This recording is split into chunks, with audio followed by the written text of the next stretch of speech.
Arai Guma by Marc Yamaguchi. Chapter 9, Ray, Part 4. Rachel had little time to lose. She, and especially Ray, would be coming home much later than usual, and their mother would sense something was up.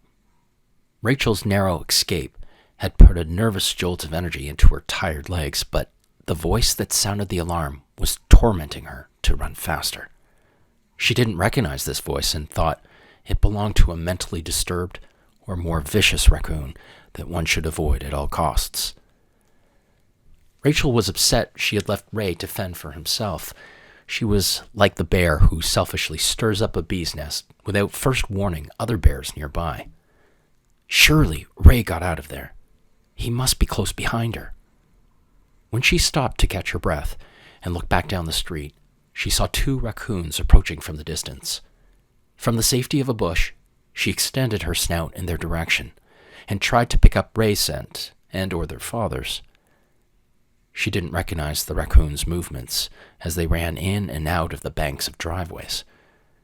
They would periodically pause and then resume with quick bursts of speed. Ray knew his way home and wouldn't hesitate. It then occurred to her that she was being hunted. Severn could not have been more pleased. He was waiting for just the right moment, the divine spark, to send his forces out and decimate the obstinate raccoon populations in town. He had amassed enough pledges now to eliminate his rivals and their loyal families, as long as the campaign was swift and he had control of the minds and stomachs of his soldiers. He had promised the Severnites riches far greater than the contents of his green wheelie. That was the carrot. Now Severn would show the unsophisticated raccoons the stick. "Brave Severnites," he commanded as night turned into day. "The pledging has concluded." There was no shortage of blank looks on faces, but before any fathers or their bristling sons could speak out, Severn returned their exasperated looks with a decree. "There is one among you who has succeeded and now joins me as a superior raccoon who can outwit the walkies. Do not envy him. His role comes with great responsibility, and he will lead one of our 4 battalions alongside his father. He is the chosen one." The audience was now captivated. "He has shown he can channel his hunger into constructive pursuits that will ensure we are cured of overpopulation. The walkies promulgated overpopulation. The walkies underestimate us. They think we haven't the intelligence to undo the harm they have caused us." There were silent nods, and fathers began to pat their sons on their backs. "I give you Ray, the great Turner, a champion who has emerged to inspire his generation to embrace the evolution of our species." The applause was cautious but supportive. "The outliers who have not pledged will now be conquered. They are inferior, especially next to the walkies." The crowd that had massed around their master let out a simultaneous and formidable screech. "We will put them out of their misery, while Ray and my advisors confirm our plans for Blitzkrieg. My sentries will put you into companies that will form the battalions run by my advisors. We have risen like the walkies. We have cut the umbilical cord that subjected us to the whims of Mother Nature. We are rangers of the night, and we will wash our hands in blood." Rachel ran up the family's red oak tree like her tail was on fire. She was overcome with emotion. She had done it. She was the family Turner. At the same time, she may have sold her brother down the river, which meant neither Ray nor her father could defend the family from what was coming.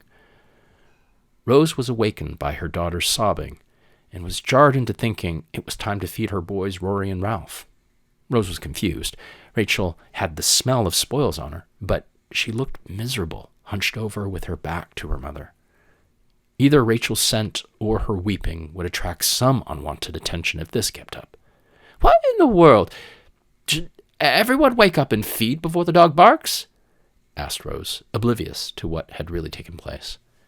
With Rachel still unable to speak, Rose now guessed something bad had happened.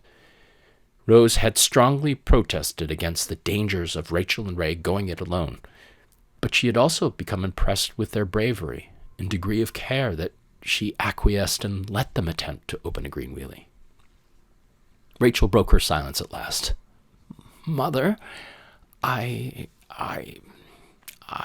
opened a green wheelie with Ray tonight. At this, Rose felt a flood of relief and then celebrated her children's success by taking Rachel's hands in hers and jumping up and down as best a mature mother raccoon can. Rachel and Ray had gone out and done it. Her children had mastered the turn. Rachel's emotions were diametrically opposed, on the other hand, and she interrupted her mother's excitement with a blunt warning. Mother, help me wake the others. I think I've put the family in grave danger. These were sobering words indeed. The look on Rachel's face was nothing Rose had seen before, so she yelled at Ricky to get the boys up immediately.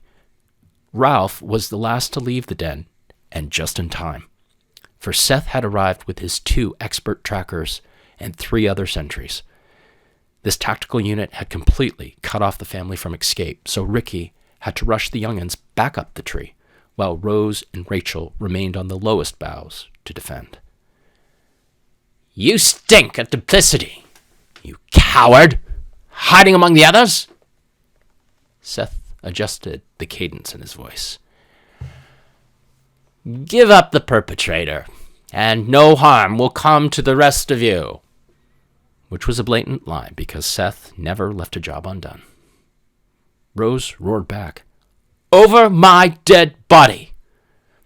The verbal antics went back and forth just long enough for the yard guard to perk up and demand his owner, a local politician, let him out in the backyard where the magnificent red oak stood.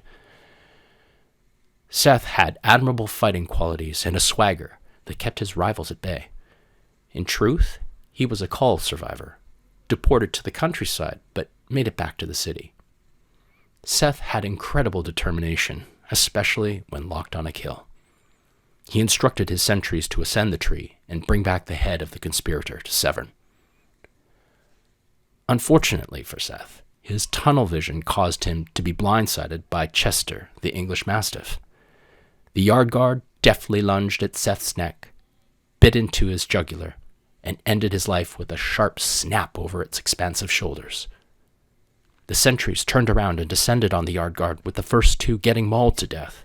The third managed to hold on to the yard guard's fleshy face long enough to allow the 2 trackers to join the fray and strike with all their might and bring the giant down.